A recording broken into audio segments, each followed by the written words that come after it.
Ndabasuhuje bene data, nitwa Faustin Ntakimana, ndi umukristo wo mu itorero rya ADEPR. Ndi umugabo, ndubatse, mfite umugore n'umwana. Imana ibahe umugisha. Ndagira ngo muri uyu mwanya dusangire ijambo ry'Imana dusanga mu gitabo cya kabiri cy'Abami, igice cya kabiri, turasoma duhereye ku murongo wa 9.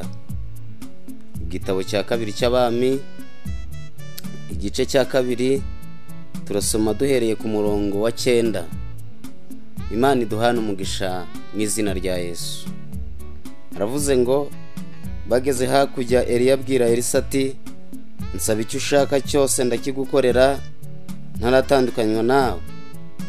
Elisa aramusaba ati, ndakwinginze ndaga imigabane 2 y'umwuka wawe. Eliya aramusubiza ati, uransaba ikiruhije cyane. Icyakora numbona nkigukurwaho birakubera bityo, ariko nutambona siko biri bube.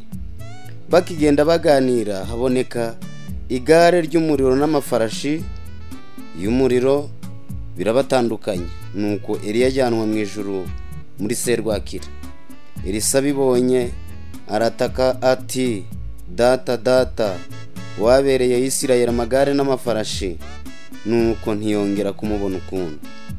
Maze afata umwambaro we awutanyaguramo kabiri, atoragura n'umwitero Eliya ataye, asubirayo.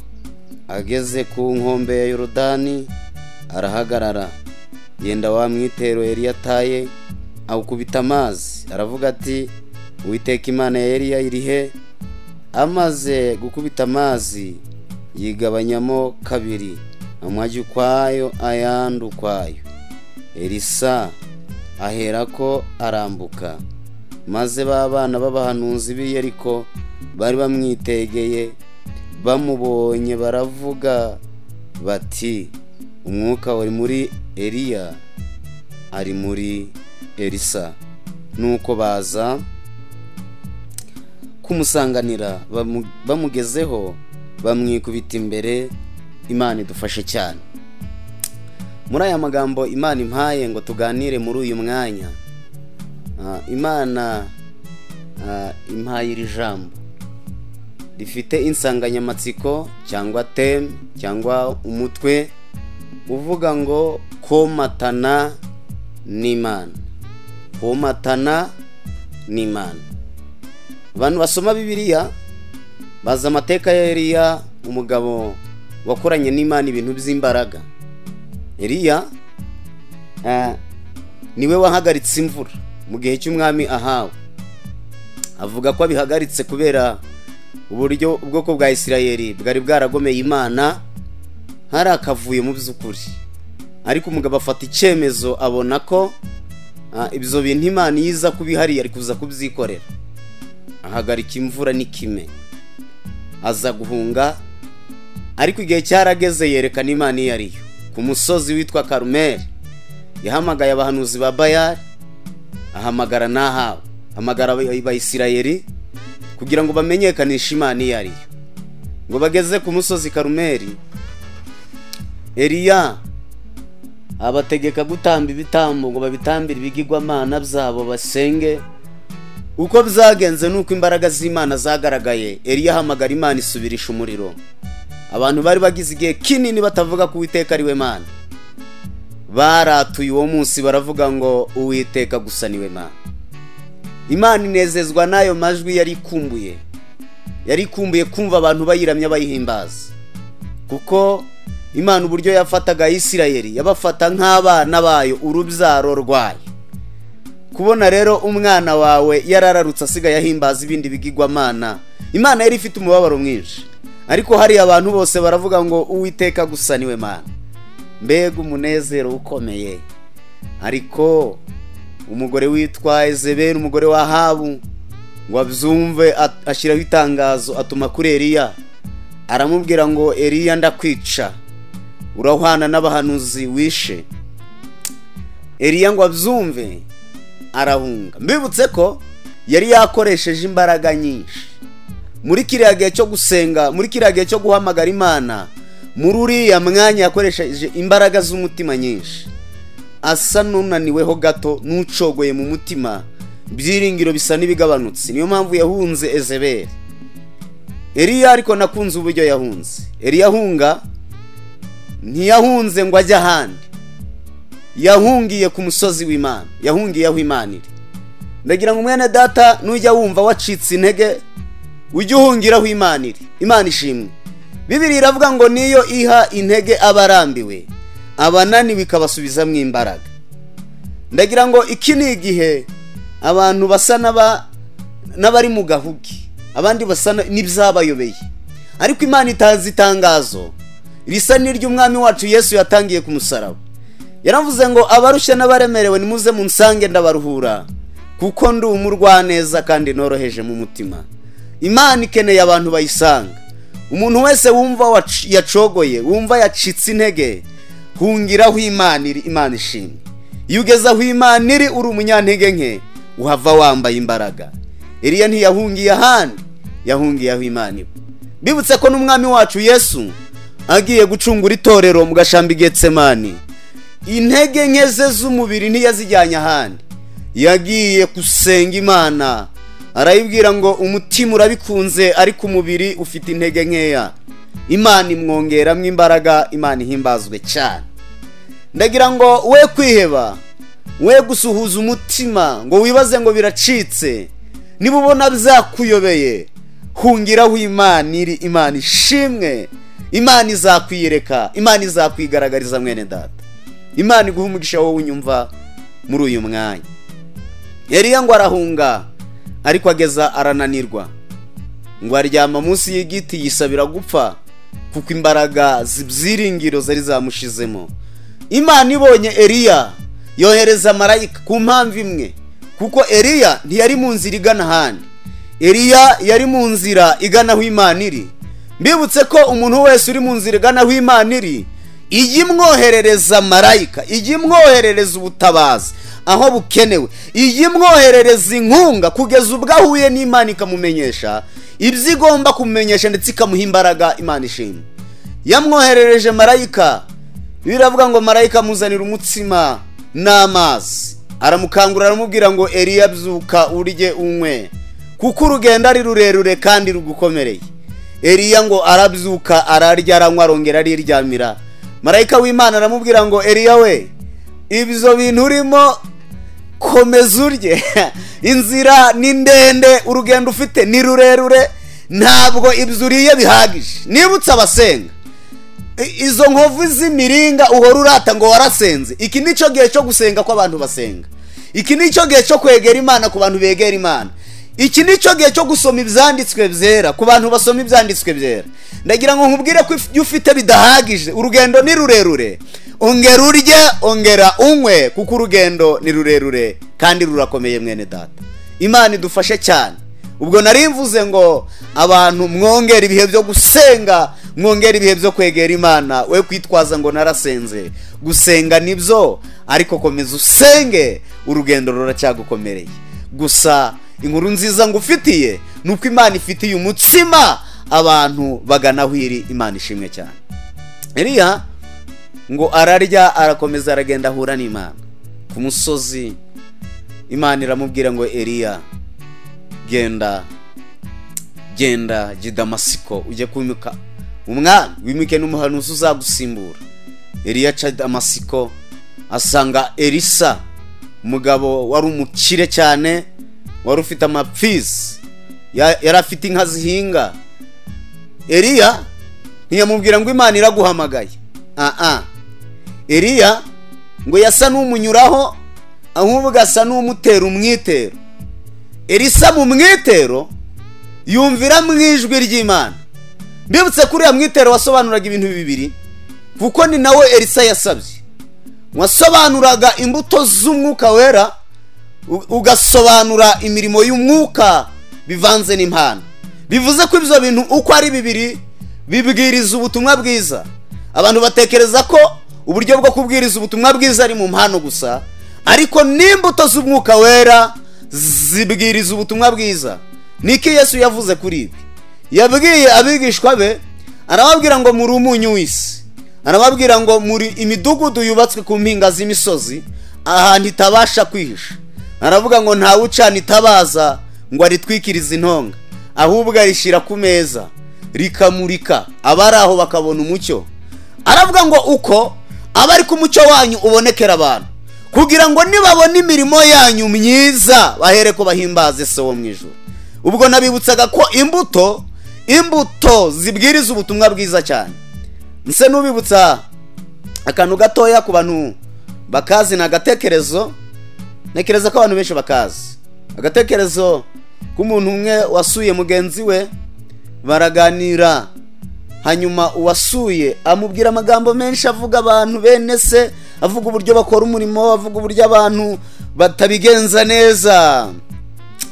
Undi aramubwira ngo nshuti yanjye ceceka, icyo umuntu ari cyo kivuga kurenza ibikorwa bye, kurenza ibyo avuga. Ndagira ngo mbibutse ko uriya mwitero wavuze ijwi rifite imbaraga nyinshi, Elisa akumva umuhamagaro w'Imana. Imana ihimbazwe cyane. Hanyuma Elisa abwira Eliya ati nyemerera njye gusezera. Eliya aramubwira ngo Elisa we ntabwo nkubujije, genda usezere. Nkira Elisa yaragiye abaga imfizi, asezera umuryango, asezera abavandimwe, asezera abahinzi bagenzi be, ababwira ko ahamagawe n'Imana. Ikibazo dufite ni cy'abakristo batasezeye. Ariko bene data, ibyari byiza nuko wari gusezera, ariko bamwe bafite impamvu zo kudasezera, nuko hari ibyo basigaje mu mitima yabo batiteguye kureka. Ariko uwahamagawe n'Imana wese asezera bagenzi be, asezera mu kazi, areta kavuyemo, arababwira ngo nubwo dukorana ariko nabaye umuragwa w'ijuru, ubu ndi umugenzi ujya mu rurembo rwo mu ijuru. Muri sosiyete, mu nshuti, abantu bamureba baravuga ngo uyu nubwo turi kumwe n'umugenzi. Mwifurije gusezera mu izina rya Yesu, gusezera abasinzi mwasindanaga, gusezera abasambanyi mwakoranaga ibyo bizira, gusezera abantu uzi batari mu bihe byiza byo kubana n'Imana, byo kubaha Imana, ukababwira ngo uko narindi sikundi uyu munsi narakijijwe ndi umwana w'Imana. Imana iguha umugisha mwene data wumva iri jambo kuri uyu munsi. Elisa arasezera agendana na Eliya. Abantu baratangara cyane, baravuga bati Elisa ibintu akoze ntibibaho. Ariko Elisa yari yumviye umuhamagaro. Elisa agendana na Eliya, abantu baramureba bamwita injiji. Nicyo ntekereza ku mpamvu imwe, kuko Eliya akiriho, Elisa nta gitangaza na kimwe yigeze akora. Eliya akiriho, Elisa baragendanaga gusa, ndetse yitwaga n'umugaragu wa Eliya. Eliya aza kumenya ko igihe cyo kujya mu ijuru cye kigeze. Abwira Elisa ati Elisa, sigara hano kuko Uwiteka ntumye i Beteli. Elisa aramurahira, aramubwira ngo reka nkurahiye Uwiteka uhoraho n'ubugingo bwawe sinsigara. Eliya aramureka, barajyana ngo bagere i Beteli. Abana b'abahanuzi babwira Elisa bati dufite amakuru dufite nuko shobuja aza kugukurwaho. Ni ngombwa kumubwira ngo wakurikiye Eliya nta n'umumaro wagaragaje mu gihe cyawe ukurikira Eliya, donc akawe kakubayeho. Wasize ubuhinzi, wasize ibyawe, uvuga ko uhamagawe n'Imana, ariko dore umunyembaraga mwagendanaga agiye kugukurwaho. Elisa basubiza ijambo rikomeye cyane, arababwira ngo nimuceceke, ibyo ndabizi. Imana ishimwe cyane. Ndagira ngo turi muri uyu mwanya ubwire ibigusakuriza, bikubwira kutazagera iyo ugera, biguca intege mu muhamagaro w'Imana, ubibwire ko yaguhamagaye ari iyo kwizerwa, no kubikora Imana izabikora. Abakubwira ko bakoze uyu munsi nta mbaraga zigihari, ndagira ngo mbabwire ko urufatiro rukomeye rw'Imana rugihari, kandi rwanditseho iri jambo ngo Uwiteka azabe. Imana ishimwe, Imana ishimwe. Cecekesha amajwi yose agusakuriza kubwira ko ibyawe birangiye, iki nicyo gihe ahubwo bitangiye, kuko Imana niyo izi ejo hawe hazaza. Abagutega iminsi ntabyo bazi, wowe songa mbere gusa. Irinde gusubira inyuma no kumvira amajwi aguca intege akubwira ko ibyawe birangiye. Imana ihimbazwe, Imana ihimbazwe. Haleluya. Uwo mwanya Eliya aramubwira ngo Elisa, sigara hano, Uwiteka arantumye, antumye i Yeriko. Elisa aramubwira ngo nkurahiye Uwiteka uhoraho n'ubugingo bwawe sinsigara. Eliya aratangara ngo amwemerera kujyana nawe. Eliya ngo bagere i Yeriko, abana b'abahanuzi barazamuka bavuga mu ndimi, babwira Elisa bati amakuru turi kumanura nuko Eliya agiye kugukurwaho. Elisa arabareba arabwira ngo ibyo ndabizi agiye kugenda. Tela sangona tangoa, ibyo ndabizi agiye kugenda, ariko icyo nshaka ndakizi. Imana yahamagaye Eliya ikamuha imbaraga, izo mbaraga nanjye ndazishaka. Imana ishimwe cyane. Ntabwo ndazibona, siniteguye gutakaza Eliya. Nabonye nk'umuhamagaro w'Imana ntarahura n'Imana iba muri we. Imana ishimwe cyane. Arabwira ngo nimuceceke, nongere ngusubiriremo nshuti yanjye. Cecekesha ibigusakuriza bikubwira ko bitazakunda. Imana yaguhamagaye, Imana ishimwe, izakugeza aho ugomba kukugeza. Ndagira ngo nkubwire ko Imana ihamagaye Abisirayeli ni umushorera wabo, izabageza mu masezerano nta kabuza. Ibiguca intege bicecekesha ubibwire kuzagerayo. Imana ishimwe. Ngo abana b'abahanuzi baraceceka ariko basa n'abamuteze iminsi. Uwo mwanya Eliya abwira Elisa ngo isigara hano kuko Uwiteka ntumye kuri Yorodani. Elisa nabwo aramurahira, aramubwira ngo nkurahiye Uwiteka uhoraho n'ubugingo bwawe sinsigara. Eliya aratangara aravuga ngo uyu muntu aratangaje, azi icyo ashaka. Eliya aramubwira ati tugende. Ngo baramanuka, abana b'abahanuzi nabo baravuga bati uyu mugabo turahanuye ntiyumva ibyo tuvuze, uyu mugabo tumubwiye amakuru turi gukurura ntiyumva yariyo, reka tujye aho tumwitegeye turebe ibiza kumubaho. Icyo tuza gukora ni ukumumwaza, kuko hakurya ya Yorodani ntabwo Eliya ari bugaruke. Eliya amaherezo aragenda, ariko mbega Elisa azongera kwambuka Yorodani ati? Mbibutse ko Yorodani isobanura ikigeragezo gihoraho. Icya kabiri, Yorodani isobanura urupfu. Yorodani ni ikigeragezo wambuka, wanagaruka ukakihasanga, bikagusaba ko imbaraga wakoresheje wambuka Yorodani arizo ukoresha n'ubundi ugaruka kuyambuka. Imana ihimbazwe cyane. Izo ni imbaraga z'Imana. Mbifurije imbaraga z'Imana. Shaka kuvuga ko imbaraga wakoresheje utsinda Satani nizo mbaraga z'Imana. Ukwiriye kwisunga Imana kuko ni nazo uzakoresha umutsinda, kuko Satani ntiyatsinzwe atazagaruka. Nubundi kukugerageza arakomeje, ariko nawe ubwo ufite imbaraga z'Imana, wowe na Kristo mu rugamba ubwo wamutsinze uzongera kumutsinda niba muri kumwe. Imana ishimwe, Imana ihimbazwe cyane. Eliya na Elisa barambukana ngo abahanuzi bajya hakurya ya Yorodani ngo bajya kureba ibiza kuba kuri Elisa.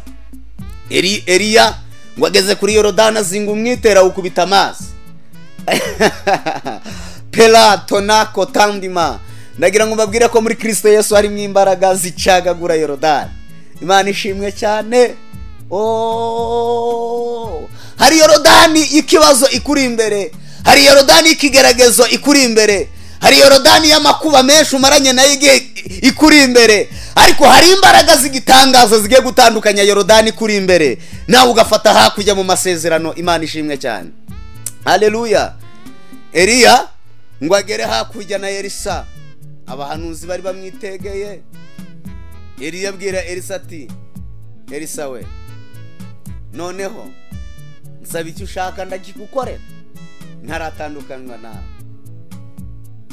Eliya ntiyatekereza ikintu Elisa agiye kumusaba, ariko cyari ikintu gitangaje. Eliya ntabwo mbifurije umwuka w'ubwenge no guhishurirwa bitume mumenya Imana. Icyo gihe amaso y'imitima yanyu azahweza, muzamenya ibikenewe. Imana ihimbazwe cyane. Elisa aramubwira ngo icyo nshaka ndaga imigabane 2 y'umwuka wawe. Eliya aratangara aravuga ati ye Elisa, ikintu nsabye kirakomeye cyane nta nubwo ari njye ugitanga keretse umbonye nkigukuruwaho niba ari imigabane ibiri y'umwuka wanjye keretse umbonye nkigukurwaho nibwo wabibona bise byumvikana ko Eliya yarabyimanye aravuze ati no ibyo byunsabye ntabwo wabibona nkiriho ntabwo wabibona ngihumeka mbibutse ko ibintu Elisa ari gusaba arimo arasaba imigabane ibiri igizwe n'umwuka wera umwuka wera azana ariyo majyambere azana iyo aje mu muntu arimo arasaba impano agasaba n'imbuto mbibutse ko uwo niwe mukristo wuzuye umukristo ufite impano atera imbuto uwo si umukristo nanone kandi umukristo ufite imbuto gusa atagira impano ntabaho byombi biriruzuzanya kandi bigira umumaro mu itorero ry'Imana abantu ba none dufite abenshi bafite impano ariko nta mbuto bafite ni ikibazo kandi gikomeye ariko ikimenyetso cy'umuntu w'Imana aba afite imbuto z'umwuka akagira n'impano z'umwuka aba afite umugabane mu itorero ry'Imana wo guhagararira Imana mu isi gukorera Imana agakoresha impano Imana yamuhaye icya kabiri aba afite imbuto z'umwuka wera zigaragaza ubwami bw'Imana mu isi Imana ihimbazwe cyane ibi rero nibyo Elisa ari gusaba kandi Eliya nawe ntiyapfa kubitanga akiriho umugabo ari kumubwira ngo bindage Eliya nawe akavuga ngo ibi ntawe ubiraga undi ntawe ubikura muri we ngo abitange ariko maraya zo zirabitwara amafaranga ibyo zarabitwara kweri abantu barabigurana abantu bagurana impano amafaranga abantu bagurana imbuto amafaranga bagurana impano bagurana ubuntu bw'Imana ibiguzi ibintu bifatika bakaba nka Yuda watanze inkoni watanze impeta watanze umukandara ariko urwandiko rwa Yuda igice cya mbere umurongo wa 3 yabandikiye abahugura anabashishikariza kurwanira ibyo kwizera abera bahawe rimwe bakazageza iteka ryose Imana ishimwe cyane Eliya aramubwira ngo icyo nsabye kiraruhishe kugira ngo ngiguye ntibishoboka ndagira ngo mbabwire ko ibintu by'Imana mufite birindwa birwanirwa ubwo ndavuga abakristo abantu b'Imana birarindwa birarwanirwa umuntu abibera amaso umuntu anarabipfira ariko ntabitakaze kugeza ubwo uwabimuhaye azaza akabimushikiriza Imana ishimwe cyane Eliya nawe yaravuze ngo kirazira ko nabiguha Elisa we ibyo nsaba niyo sano mfitanye n'Imana aha nenda kubwira umuntu wese ukwiriye kurinda isano ufitanye n'Imana yawe ukwiriye kurinda isano icupfana n'Imana ndagira ngo ngikubwire ni ubuntu bw'Imana buri muri wowe ni agakiza kaba muri wowe ni umwuka wera uba muri wowe ni ijambo ry'Imana riba muri wowe ni imbuto y'umwuka iba muri wowe ukwiriye kubirinda iyo sano yirinde nk'uko Eliya yayirinze yaravuze ngo Elisa nubwo ari inshuti yanjye ariko iyi ni isano ikomeye mfitanye n'Imana sinayitakaza nkiriho cyakora kugira ngo uyibone keretse mu ijuru bampamagaye icyo gihe ushobora kuyibona Imana ishimwe Imana ishimwe Elisa nawe arabireba aravuga ngo niba kuyibona ari ukugutumbira kugeza igihe ugendeye amaherezo yawe ya nyuma icyo nshaka ni uwo mugabane ni imigabane ibiri y'umwuka wawe Imana ishimwe Eliya aramubwira ngo oke ntumbira ikindi ngiye kubabwira gitangaje ikintu Elisa ari gusaba Eliya niyo network mu ijuru bagiye gukoresha baza gufata Eliya ntabwo ari umubiri wa Eliya ni ibintu by'Imana biri muri Eliya niyo network y'igare rije gufata Eliya ikiza gutandukanya Elisa na Eliya ni impano z'Imana ni uyu mwitero ni iyi migabane ari kwawe ni ubu buntu bw'Imana bumurimo ariko Elisa ari kumubwira ngo wabumpaye Eliya nawe ahishurirwa ko ijwi ry'igare cyangwa network y'igare ari umwuka wera uri muri we ari ubuntu bw'Imana buri muri we nibwo buri butume igare rimumenya aravuga ngo ikinda kigundiriye kugeza ubwo imbaraga zije kumfata zizantwara Imana ihimbazwe cyane haleluya icyo kintu ukwiriye kukirinda. Mbibutse ko umuntu ufite umwuka wera ni nawe uzumva impanda, umuntu ufite agakiza niwe uzumva impanda.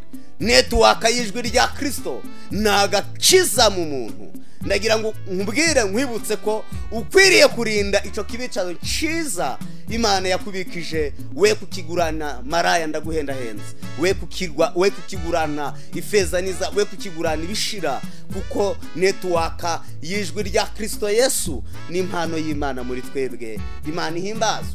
Elisa nawe aravuga ngo icyo nshaka ndashaka Imana iri muri wowe. Elisa aramutumbira, igare riba riraje riza mu muyaga wa serwakira igurukana amabuye n'ibyatsi n'ibiti. Elisa aravuga ngo gahunda ni ugutumbira mpaka mbonye Imana, mpaka mbonye umugabane, mpaka mbonye ubuntu bw'Imana bamureriye. Imana iri muri Eliya ndayishaka. Elisa arakomeza aratumbira, igare riraza, Eliya ngo araribona, Eliya risimbukiraho.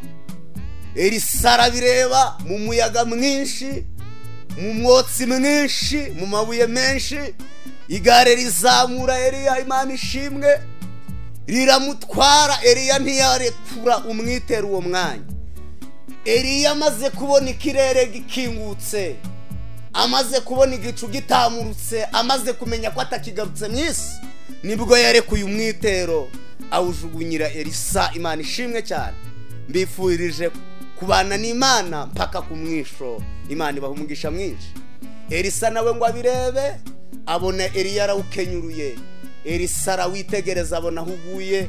Elisa arawureba, aragenda ngo atanyagura umwambaro we yari yambaye. Kiriya kintu kiratangaje. Hari abantu ubundi bambaye insumbane, bagerekeranije imirimo ya kamere bayigerekeranye n'imirimo y'umwuka, kandi ntago bikunda. Ariko ndenda kubabwira ko insumbane zatangiye kugaragara kuri bamwe. Imana ishimwe cyane.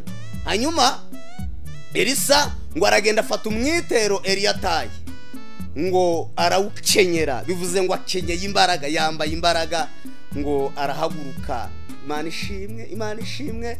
Ngo ageze kuri Yorodani, ngo azinga wa mwitero, aravuga ngo Uwiteka Imana ya Eliya irihe. Uwo mwanya Yorodani itandukanira imbere ya Elisa. Ngo babana b'abahanuzi bamwitegeye babibone baratangara, ngo baravuga ngo Imana yari muri Eliya ngiyo iri muri Elisa. Imana ishimwe cyane. Ndagira ngo mubwire ko aho ukirijwe ibikwitegeye ni byinshi, abakwitegeye ni benshi, ariko imbaraga z'Imana zizagushoboza. Wowe tora Imana, bwira umutima wawe gutora Imana, Imana nayo izatora umutima wawe. Nimugera ku kigeragezo kitajya kivaho, imbaraga zakwambukije zizongera zikwambutse. Ndasengera muri iri jambo mu izina rya Yesu. Nkwifurije komatana n'Imana n'umutima wawe wose, n'ubugingo bwawe bwose, n'ubwenge bwawe bwose. Imana ishimwe cyane. Ariko dusengera muri iri jambo. Yorodani nasobanuye ko ni ikigeragezo gihoraho. Yorodani ni urupfu. Hari igihe tuzarwambuka tujye mu ijuru, ariko hari igihe uhura n'ikigeragezo kitavaho. Yorodani ni ikigeragezo wambuka, ariko ukoresheje imbaraga z'Imana ziri muri wowe. Wanagaruka ukagisanga, bigasaba ko ukoresha za mbaraga z'Imana. Ndagira ngo dusenga n'Imana mu izina rya Yesu. Icyo kigeragezo kitavaho, hari imbaraga zagikuraho. Izo ni imbaraga z'Imana. Dusenga Imana. Mana ya Isirayeli, mu izina rya Yesu, uri Imana ifite imbaraga n'ubushobozi n'ubutware. Bene data bankurikiye, hari abafite iki kigeragezo kimeze nka Yorodani, gihora gihorera. Iyo batambutse barakibona, iyo bakikiye barakibona, mu ngo zabo bahorana nacyo, mu buzima bwabo bwa buri munsi kirahaba, mu kazi kabo kirahari. Ariko hari imbaraga zitandukanya Yorodani, umuntu w'Imana akambuka. Izo mbaraga zarakoze umunsi umwe Yosuwa yambukanye n'itorero mu butayu, bari kwambuka ngo bafate hakurya muri Kanani. Imbaraga z'Imana zaragaragaye, ngo nubwo amazi yari yarenze inkombe, ariko imbaraga z'Imana zatandukanije Yorodani ziracyariho. Ndagira ngo izi mbaraga zatandukanije Yorodani mu gihe cya Elisa zikubite hasi ibibazo biri imbere ya bene data mu izina rya Yesu Kristo rifite imbaraga. Yorodani w'ubukene ndamukubita hasi, Yorodani w'intambara zidashira mu rugo ndamukubita hasi. Yorodani w'ibugumba ndamukubita hasi. Yorodani w'igisebo kidashira ndamukubita hasi mu izina rya Yesu Kristo rifite imbaraga. Yorodani ikigeragezo kidashira, nonaha turakwambuka. Uyu mubyeyi arakwambuka, uyu mugabo arakwambuka, uyu musore arakwambuka, uyu mukobwa arakwambuka mu izina rya Yesu Kristo. Uko data wa twese yari ejo n'uyu munsi niko ari, ni nako azahora iteka ryose mu izina rya Yesu Kristo tubisabye Imana. Amen, amen, amen. Imana ibahe umugisha bene data.